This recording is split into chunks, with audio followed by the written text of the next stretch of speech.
Hi everyone, welcome back to GK Today. I'm Palak Khandelwal as your guide. Today we will be discussing most important MCQ for 25th of December 2021 which are related to the current affairs of banking, economics and financial sector. These CDs can be extremely useful for all of you who are preparing for banking exam such as IBPI, SBI, RBI Grade B and other similar exam. Let's start with the first question, which bank was recently authorized by the RBI to collect indirect taxes? The correct answer of this question is option A, that is RBL Bank.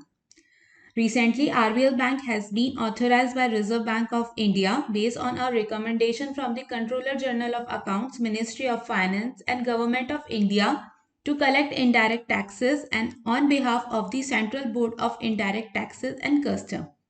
The bank had recently been authorized to collect direct taxes on behalf of the Central Board of Direct Taxes. With this announcement, the bank can now collect direct and indirect taxes. After technical integration, RBL banks, corporate and individual customer will be able to pay their indirect taxes through RBL Bank's mobile banking or net banking platform as well as through the branch banking network. Now let's talk about some important takeaways for all competitive exam. RBL Bank, formerly known as Ratnakar Bank, is an Indian private sector bank headquartered in Mumbai and founded in 1943. The bank was incorporated under Companies Act 1913 and was granted certificate of incorporation on June 14 in year 1943 as the Ratnakar Bank Limited and was granted a certificate of commencement of business dated on July 5th in year 1943 by the Registrar of Joint Stock Companies, Kolhapur State. On July 22 in year 2014, the name of the bank was changed from the Ratnakar Bank Limited to the RBL Bank Limited so as to refresh its brand to more focus and on new age customer and stakeholders. A fresh certificate of incorporation dated on 24th November 2014 consequent to the change of the name was granted by the ROC Pune to the bank. Now please tell me which bank are allowed to collect both the direct and indirect taxes. Leave your answer in the comment section. Now question number 2. For which country World Bank has approved USD 195 million loan in order to improve electricity distribution and implement energy sector reforms to increase service quality for consumers? The correct answer of this question is option A, that is Pakistan.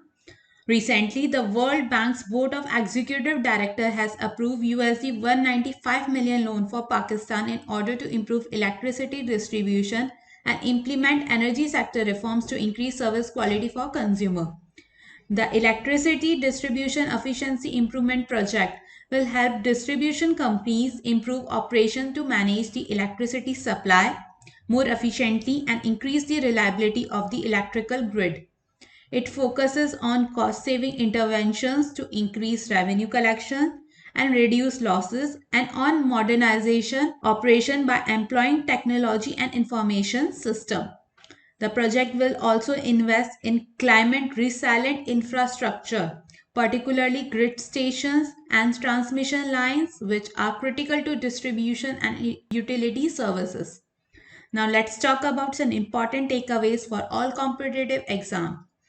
Anshul Kant is the Chief Financial Officer and Managing Director of the World Bank, appointed on 12th July in year 2019. Now let's see our third question. In ETBFSI Excellence Award 2021, which bank won 2 awards? The correct answer of this question is option B, that is DBS Bank India. Recently, DBS Bank India persistent efforts to derive digital transformation for its customer have been awarded at the ETBFSI Excellence Award 2021, an initiative of the Economics Time. ETBFSI Excellence Awards honors the best innovation and practice implemented by the BFSI industry in a dynamic and competitive environment. The bank has won 2 awards. The first one is DBS Rapid Solution in the Innovative API or Open Banking Model category, and the second one is Intelligent Banking in the Best Digital Customer Experience Initiative category. Now let's talk about some important takeaways for all competitive exam. DBS Bank headquartered at Mumbai in Maharashtra. Now tell me who is the current MD and CEO of the DBS Bank. Please write your answer in the comment section. Now let's see a fourth question. Which bank won first place in Digital Payment Utsav organized by Ministry of Electronics and Information Technology? The correct answer of this question is option A, that is Bank of Baroda. Recently, Bank of Baroda has announced it has won first position in overall digital transaction among largest bank for financial year 2020 to 2021. The bank showed the exceptional growth of digital payment transaction achievement and was facilitated by Ministry of Electronics and Information Technology at the Digital Payment Utsav. To honor 75th anniversary of independence of India, Ministry of Electronics and Information Technology is celebrating Digital Payment Utsav. As a part of celebration, the Bank of Baroda has been conferred with 5 DigiDhan Awards for financial year 2019 to 2020 to 2020 to 2021 in various categories. BOB has been conferred with 5 DigiDhan Awards for financial year 2019 to 2020 and 2020 to 2021 in various categories. Now, let's talk about some important takeaways for all competitive exam. Bank of Baroda was found on 20th July in year 1908. The headquarters at Vadodara, Gujarat. The managing director and CEO of Bank of Baroda is Sanjeev Chanda. Bank of Baroda tagline is India's International Bank. Bank of Baroda amalgamated with Dena Bank and Vijaya Bank in year 2019. Now tell me, what is the tagline of Bank of Baroda? Please write your answer in the comment section. Now let's see our last question. What is the full form of PFRDA? The correct answer of this question is option B, that is Pension Fund Regulatory and Development Authority of India. This authority was initiated in year 2003.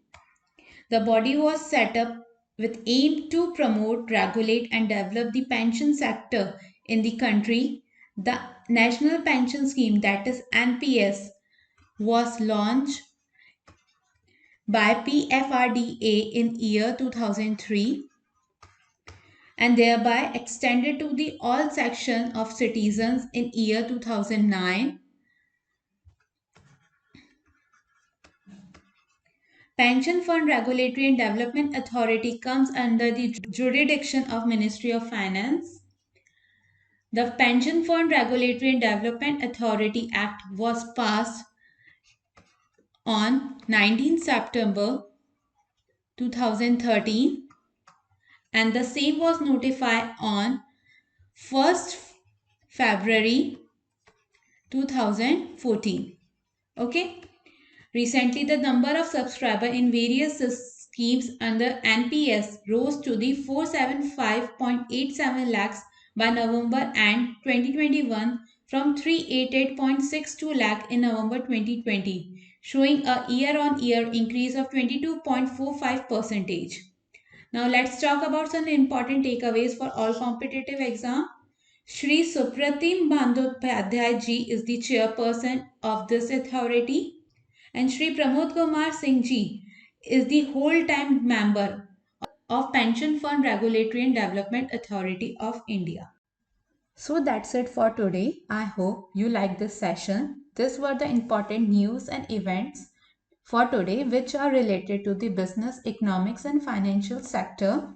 We meet again with some more important current affairs. Till then, stay tuned. Thank you so much for watching and please do not forget to subscribe GK Today.